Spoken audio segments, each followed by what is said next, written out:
my dear fiends. Come closer. I've got a crushing tale for you tonight. One that'll leave your nerves scrapped and your heart rusted. Tonight's twisted tale is called The Junkyard Slasher. So buckle in and pray you're not the next piece of junk on his pile. I pulled the tire iron out of the back of her skull. It made a sucking noise. It always does. She twitched once, then went still. I've gotten pretty good at throwing random things at these kids over the years. Of course, I can throw really hard these days.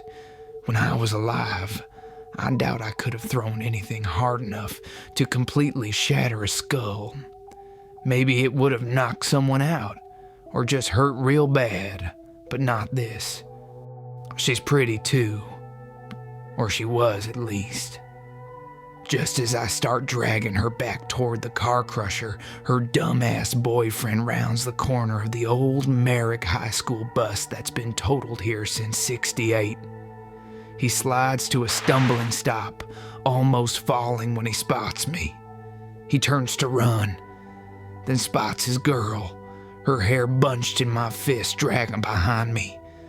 I see it in his eyes. Don't do it, kid. Just run home and don't stop till your front door's locked behind you.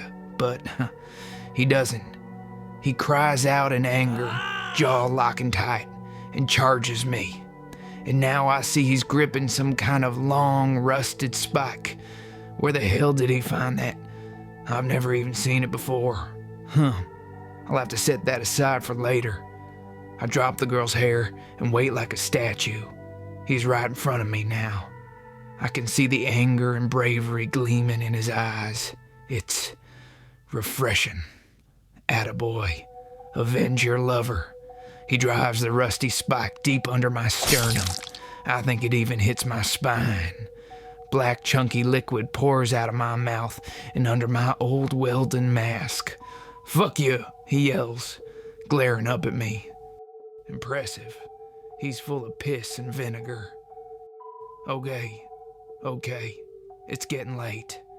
I shoot my enormous hands out and grab his head. I can be really fast when it comes to close quarters. His eyes lose all that bravado, replaced by the familiar look of utter terror. He fights and wriggles, but it's useless. I could just crush his head immediately. But I'm always compelled to do it this way. Blood starts pouring from his nose and mouth as I lift him off the ground by his skull. No way I could have managed this back when I was still breathing air. He screams as one eye explodes, hitting me in the chest, then his skull caves in, collapsing in on itself. Blood gushes through my fingers. There's a lot of it. It's crazy how much blood is in a head. Or does it all just rush up there? I can never tell. I drop his lifeless body. Oh shit. Almost forgot. I yank the rusted spike out of my torso, examine it, and place it on a nearby Cadillac Eldorado. I make a mental note to check it out later for future use. The car crusher makes quick work of the bodies and the old junker I stuffed them into. As the press strains toward its final position, blood pours out from the compressed metal, like water squeezed from a sponge. I pull the lever, and the old machine groans to a stop, releasing the hydraulic pistons with a sharp hiss. It still amazes me that this thing works. It's been crushing cars for, 60 years now? Let's see. I think the junkyard was open for about 10 years before I started working here. Yep, definitely 10 years. That's back when old Rick's father owned the place. Of course, old Rick wasn't old back then. He was just a pup, really. Man, this thing makes a mess. And I never clean it up. Not anymore. I mean, I haven't had a check from this place in almost 50 years. Good thing for Rick that the blood, oil, and dirt all kind of mixed together. I know old Rick knows I'm here creeping about, I know he knows I'm out here killing teenagers by the dozen. I guess he doesn't give a shit, as long as he can still scratch a living from this old place. I'd imagine he'd go to prison as some kind of accessory if they ever found all these bodies. But I reckon that's his burden. I've got my own. And damn if it isn't a bitch of a burden. I make my way back to my ramshackle home. I take off my welding mask and sit on the corner of my bed, if you can call this broke down heap a bed. Shit, I can't even sleep anymore. Haven't slept a wink in almost 50 years. I think I miss that the most. How long will it be until the next group of ill-fortuned teens decides to test the legend of the old Jenkins junkyard and the Junkyard Slasher? It seems to get longer and longer between visits. Kids these days are too busy staring at their phones, doing TikTok or Just Fans, whatever the hell they're calling it now. God, I wish I could make these phones. I'd pull off these kids' work. They're either locked when I get them, or my big old cold dirty fingers won't work the damn screen. I miss the old days when kids used to bring battery-powered boom boxes with them to party in the junkyard. I could listen to those for a few days before the juice ran out. Not like I can leave to get batteries. Shit, I can't leave at all. I've tried. The rusty chain-link fence is as far as I can go. Even if I could leave, I'd probably cause a hell of a stir in town looking like this. All dead and gashed up. Hell, my own face scares me when I catch a glimpse. Teeth bared, eyes milky white, nose damn near gone. What little hair I had is all falling out. It can't be helped, I suppose. I just wish there was something else to occupy my time after slaughtering these trespassers. Boredom is killing me. Problem is, I can't die. Well, not again, I guess. The next morning, after reading a magazine I found 11 years ago in a car, for the 100th time, I slowly made my way to the sky-high pile of crushed cars near the front entrance. I climbed up and commenced to watching the people come and go. That's all I've got to do most days. I see old Rick walk out to speak with a customer dropping off some hunk of junk. He looks up my way. He probably knows I'm watching. He spits on the ground. Guess he found the car I crushed last night.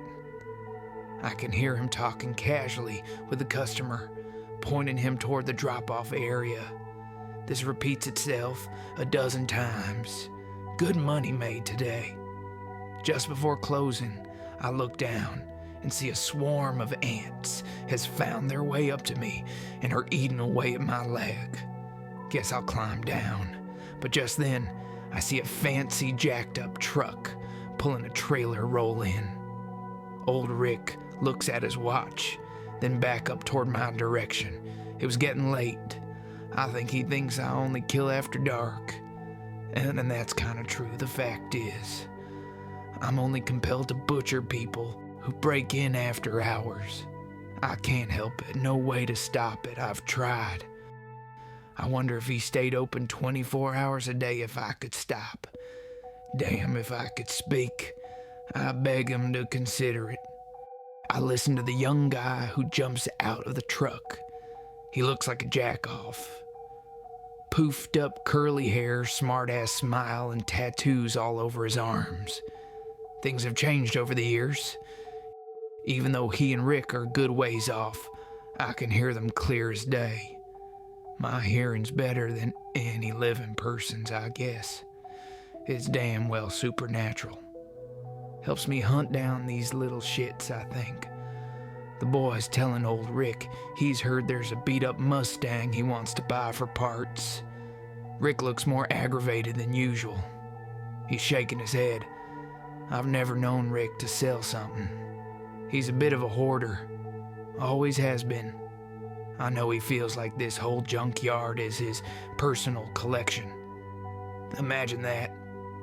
collection of trashed cars, 15 acres of worthless junk. The boy starts protesting hard, waving cash in Rick's face. He shouldn't have done that. Rick has his pride. Rick commences to cursing him out and points down the road, yelling for him to get. They exchange a few more curses, and the young man finally drives off empty-handed. But I saw a look on his face, one I know all too well. He's coming back. Rick looks up my way again. This time, he smirks. Rick, you bastard, you're actually happy I'm gonna massacre this little prick. I like to say I was excited for what was to come, but I haven't felt that way in decades. Truth be told, killing these kids has become a chore. I'm the one who's cursed, not the old junkyard. When I worked here, I think it was from 72 to 83, my life wasn't exciting, but at least things changed. I changed. I was always the quiet type. I was a big guy. Shoot, I was probably 6.5 feet tall. Heavy too. I was never a looker. Always dirty and grimy from working, but everyone in town was nice enough. I used to love going down to Mel's Diner to get a big chili dog and a root beer float. Man, I miss that. I can't eat now. Can't taste nothing. Anyway, it'd probably just fall out some hole in my guts somewhere. The only real problems I ever had were those damn teenagers. They were cruel. Fucked with me every chance they got. Called me names. Called me freak and Frankenstein. Dumbasses. Frankenstein was the doctor anyway.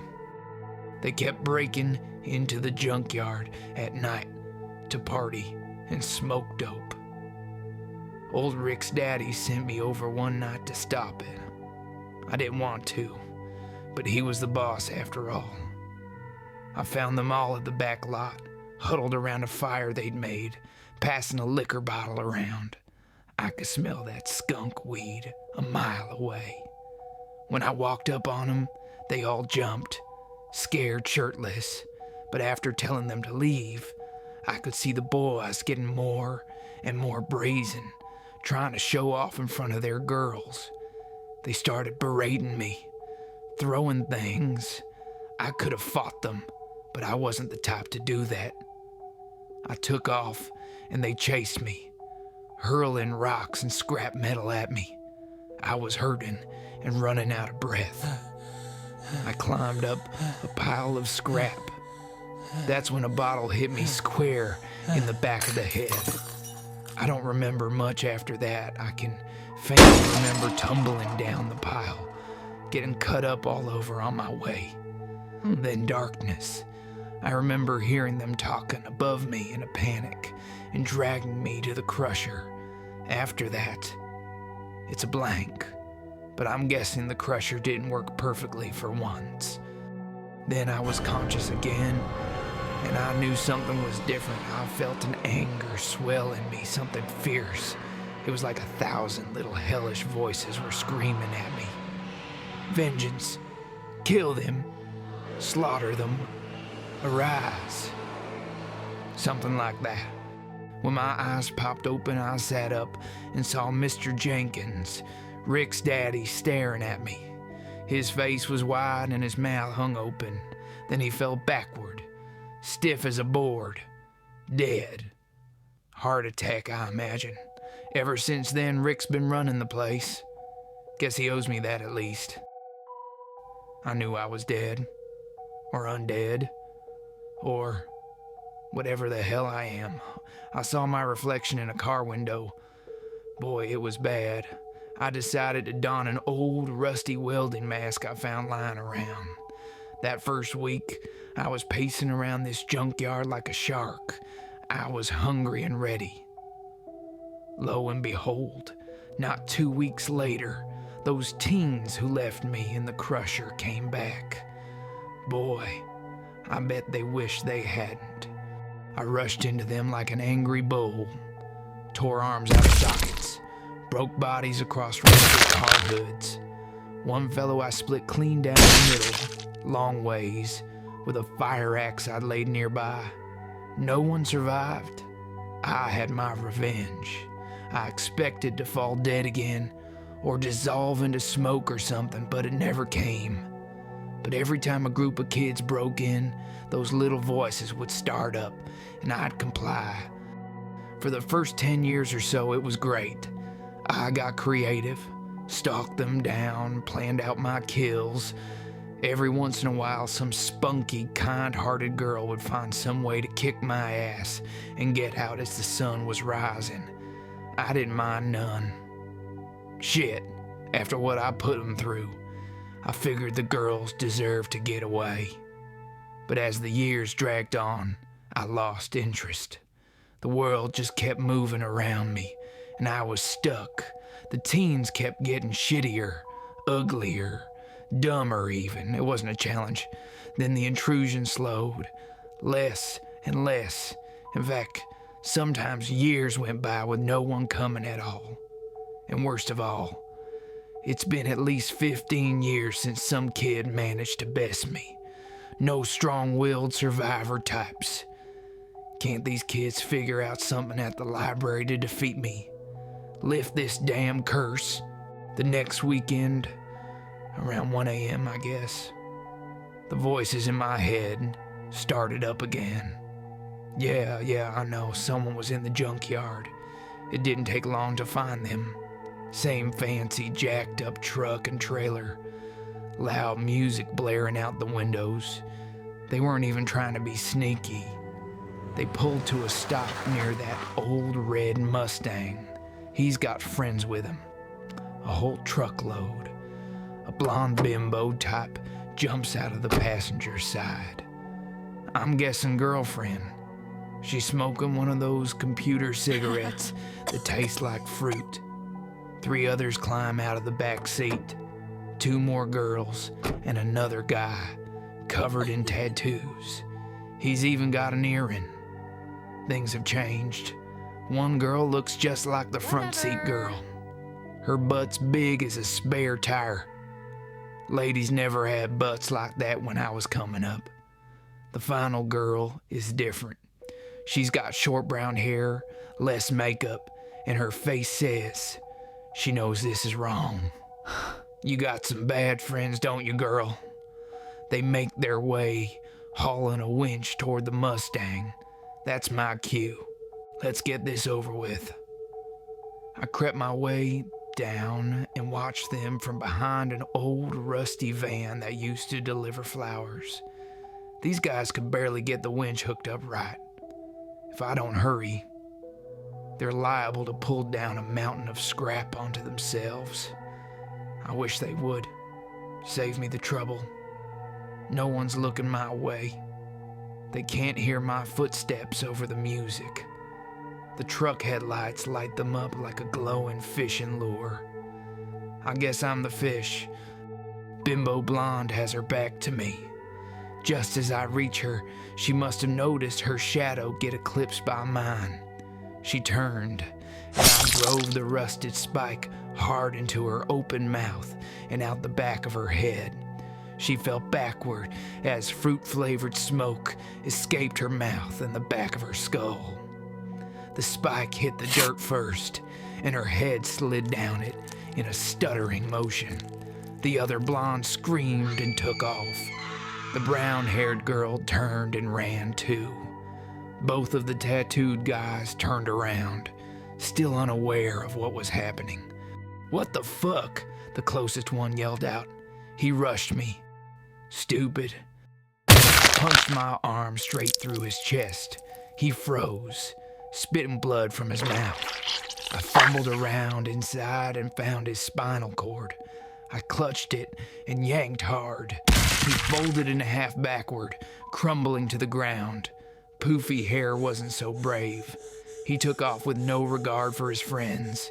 Not 5 feet away, he tripped over a loose hubcap from an Impala.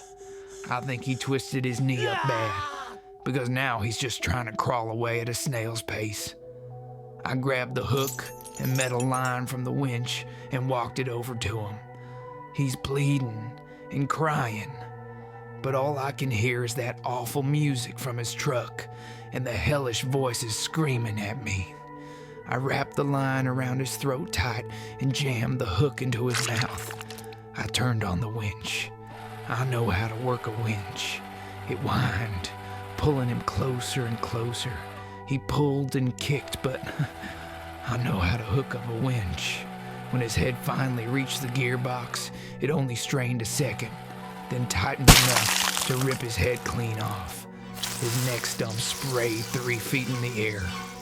There really is a lot of blood in the head. Okay, 2 left.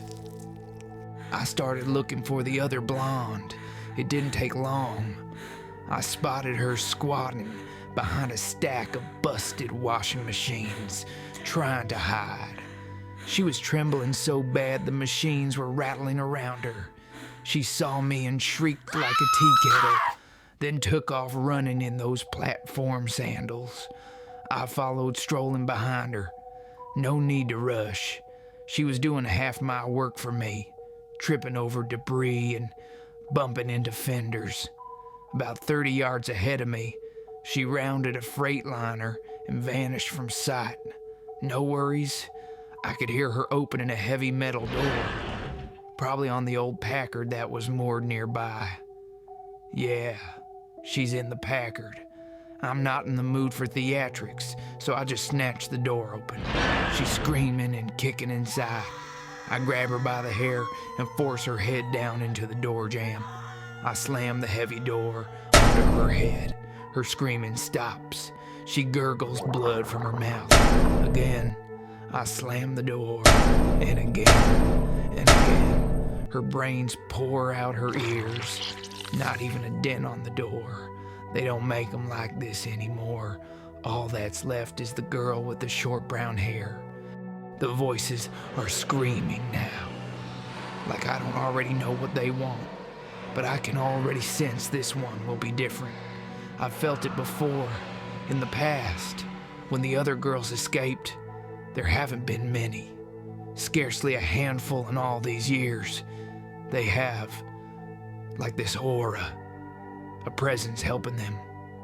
Probably an angel or something. And I'm like a devil, I guess. I'm not a bad guy. At least I wasn't. I could have used an angel back when those kids were killing me. I can hear the last girl off in the distance. She must have run toward the main gate and got turned around. But she's smarter than her friends. She's being quiet, moving with purpose. Let's go find out if she's really got that guardian angel. I follow her into the labyrinth of cars and scrap. She's headed toward the side entrance now. She probably doesn't even know it, but that's where she's going. I catch up to her. She's cornered at the end of the aisle with all the old drink machines. She's out of breath. She knows she's trapped. Too bad. I was rooting for you. I approach slowly and pull out a rusted blade I'd had stuffed in my front pocket. She's got her back against a wall of broken Coke machines. Hot tears run down her cheeks. I slash at her. She dips to the right, and my knife gashes open her shoulder. She cries out in agony. I slash again, cutting across her blocking forearms. She falls backward into the dirt with a sobbing cry. This is it. I lunge down for the final blow, but she rolls over, producing a long, jagged metal pole. I can't stop my momentum. The pole shreds through my throat and out the back of my neck, knocking off my welding mask. I can feel myself sliding down, thick black blood spewing from my mouth onto the final girl. She screams as I black out. Oh, sweet nothingness. When my eyes open again, all I can see is dirt and morning split in the night. I awkwardly rise up, more awkwardly than normal because there's a 4-foot pole sticking out of my neck. A quick yank, and I'm back to normal. Well, maybe not normal. The hellish voices in my head have gone quiet. I guess she did get out the side entrance after all. That's good, there's still some good kids out there. I placed my welding mask back on, but now I'm hearing some kind of commotion, screaming, pleading, a struggle. Rick appears. He's toting the final girl from behind, like a kicking, screaming bag of potatoes. She's bloody, mostly from me, but I can see Rick put some work in on her face. Old Rick throws her roughly to the ground at my feet. She sobs. "You fucking missed this little bitch." Rick spits onto the ground. I caught her damn near a quarter mile down the road. Damn, are you losing your touch or what? My own fucking Frankenstein, and he can't do nothing right. You ought to be paying me rent. Birds are chirping now. I hear birds, and the girl's sobbing. "Well?" Rick barks. I walk slowly over and look down at the girl. She looks up at me. She's afraid, but I still see hope deep in her gaze. I pull out my rusty blade again, and I plunge it deep into Rick's chest bone. I drive it downward all the way to his pelvis. Hot, rancid air bellows out, and all of Rick's guts drop to the dirt in a steaming pile. Frankenstein is the fucking doctor. He falls backward, his face looking just like his father's did. The final girl doesn't wait. She stands and runs. I watch her until she's over the horizon. That's that. She escaped fair and square. Twice, really. The voices hadn't told me any more to kill her. Or old Rick, for that matter. That was me. My decision. And it felt good. Who knows what will happen now? Hopefully they'll tear this place down. Maybe build a park or something. God. I hope I don't have to kill people in a park.